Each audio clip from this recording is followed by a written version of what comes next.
Meski angka kemiskinan di Kota Palembang pada tahun 2025 ini turun ke angka 9,77%, namun dalam Musrembang, RKPD dan RPJMD ditargetkan penurunan angka kemiskinan bisa mencapai 7,12% pada tahun 2030.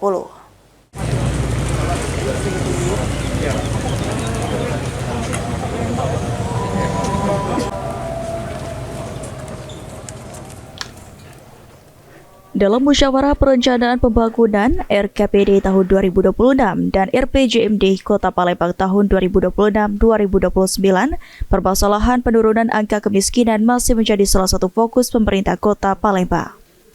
Ditemui pada Senin 19 Mei 2025, Wali Kota Palembang Ratu Dewa meminta agar implementasi program Musrembang yang dilakukan tidak berbasa-basi dan berkoordinasi dengan baik bersama stakeholder terkait. Hal tersebut karena beberapa persoalan masih menjadi fokus, seperti percepatan penurunan angka kemiskinan di Palembang yang pada tahun 2025 di angka 9,77% menjadi 7,12% di tahun 2030 sesuai indikator utama.